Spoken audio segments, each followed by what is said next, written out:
Welcome back to another video with Project Basic White Car. This time I suspect I have a wheel bearing because when I drive down the road I get a low humming noise that kind of drones through the car. This can also be caused by the tires, but I'm going to go over diagnosis and how to tell which from which and then, well, fix it.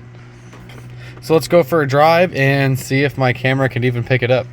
So I'm going to give an attempt at listening for this wheel bearing here. You can see it increases noise with speed.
So now I'm back at the shop.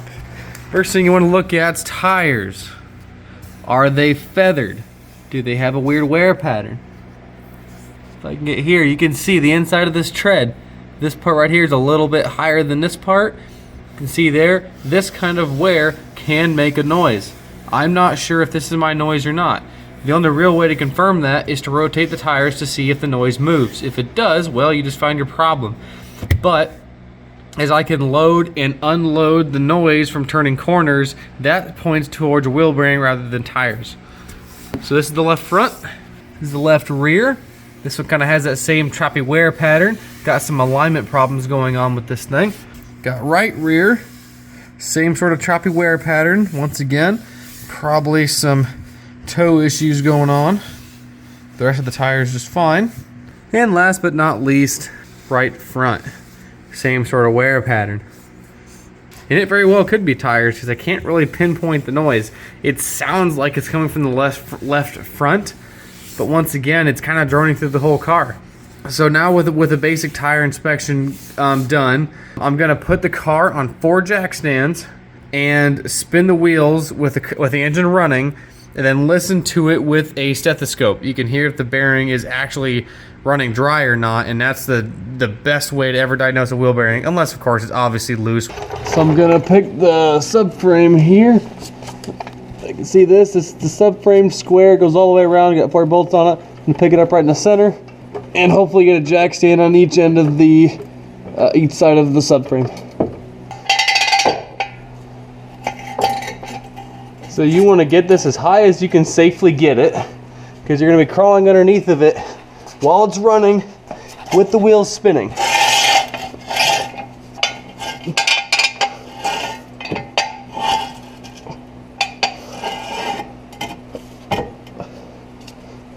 So in my situation, there's not really a good place to jack up back here. You can see I have a differential, but since it's not a solid axle, you can't pick the car up by that. So I'm going to opt for the hitch method.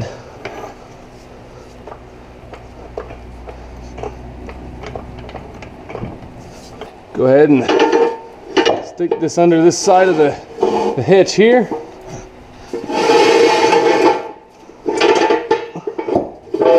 So being solid like this is what you want. I can't even shake it, which is good because we're going to be starting this thing and running it. So while I'm getting my equipment ready, I have the smooth side of a piece of plywood to crawl around on. You can use a tarp, piece of cardboard. I need to actually buy a creeper because this kind of sucks, but there it is. And then of course a stethoscope. All this is just it's just a hollow tube with some hollow rubber tubes with this little end that pops off. Then you can use these to find vacuum leaks too and air leaks, but that's a different video. So I'm gonna get that ready. And the last thing, you need to have ventilation. If you're running the car inside like this, like what I'm about to do, you don't want to be breathing this stuff in and passing out. This stuff kills people. Now, I'm gonna open this up halfway and put a bucket there, but even this isn't enough ventilation. You need to have this door all the way open, but it's cold today and I'm kind of a weenie. I also have somebody inside the house, so if something were to happen and they don't hear from me for a while, they know to come check. So the last thing, before I actually start the engine and do this, is the wheels might not spin fast enough and drive on its own to actually hear the bad bearing if it's got one. So you may have to get a helper. I may have to go get a helper for me. We'll just see how it goes. So first of all, I'm gonna go ahead and turn the key on. And for GM cars like this, of this era, this traction control button, let's get it back to the main screen here. You push it once, it's gonna say traction control off. That's not necessarily what you want. There's two different levels of this. So I'm gonna turn it back on. If you hold the traction control button, eventually it will say stable track off. So stable track off. So now it will not brake for you or do anything. So if you want to do donuts in the snow with this thing, it will now let you. The computer will not intervene with your angry driving habits whatsoever. A very useful thing to know. Newer GM cars than this, that turns back on forcefully over like 15 miles an hour. This one doesn't, so that's pretty good.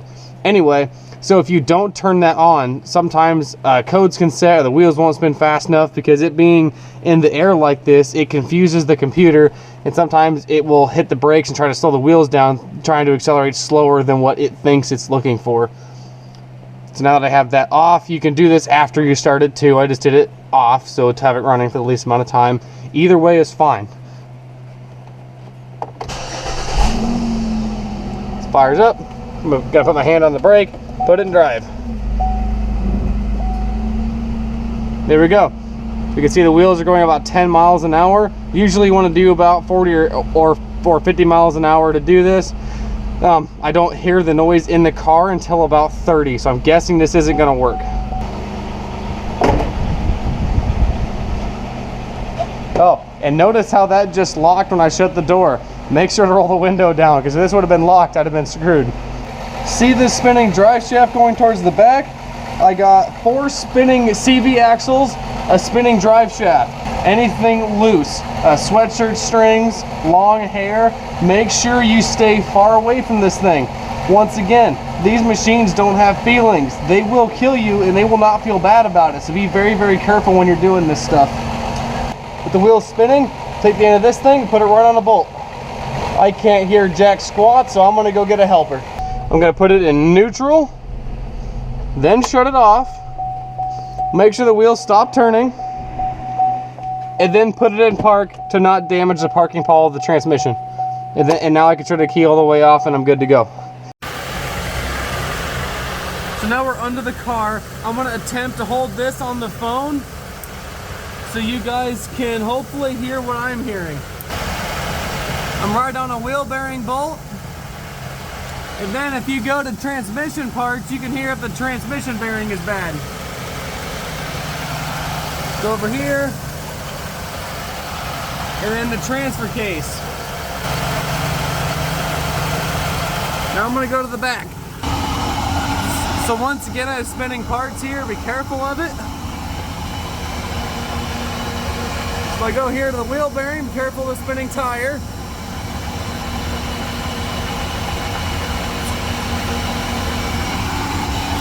Now if I go to the differential, hopefully you can actually hear it, but it's really, really loud. This differential's bad. The bearings are going out of it.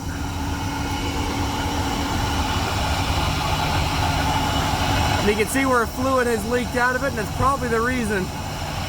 The last time I checked this, it was just fine. That was just 3,000 miles ago. So this came on pretty quick. So, I'm actually kind of super depressed that this thing has a bad bearing in it. This is going to be a pain in the neck and probably several $100s of a fix. This axle seal has definitely let go. But I'm going to verify to see if that was actually the cause of it failing or not. So, ow, my knee. So the side plug over here is a drain plug here, and the fill slash check plug. It's a 10 millimeter. I'm gonna get it started in there. And Allens like to strip out really easily. So get it started, and then if it says snap on, you can use it as a hammer. So they give you a new one if they break it. It's all the way in there. I'm gonna set this to off so the batteries don't die. And then should come right out. It's amazing how you can barely put these plugs in and then they'll never come back out ever again. But I have a bigger ratchet, so never fear. There we go. And now it should just spin out by hand. Gonna have a towel at the ready in case it drips. And see how fluid keeps constantly pouring out of it? This is totally full, but there's a lot of flaking material in there that I don't like the looks of. Anyway, so I'm going to go ahead and let this drip just to show you how I like to check these. If you take a regular old zip tie, so like I'll keep the tails off of some zip ties sometimes, fold it about 1 inch up at a right angle just like this. And then when you put it in the check plug, push it level down, and then when you pull it back out, you can see exactly where that fluid's at.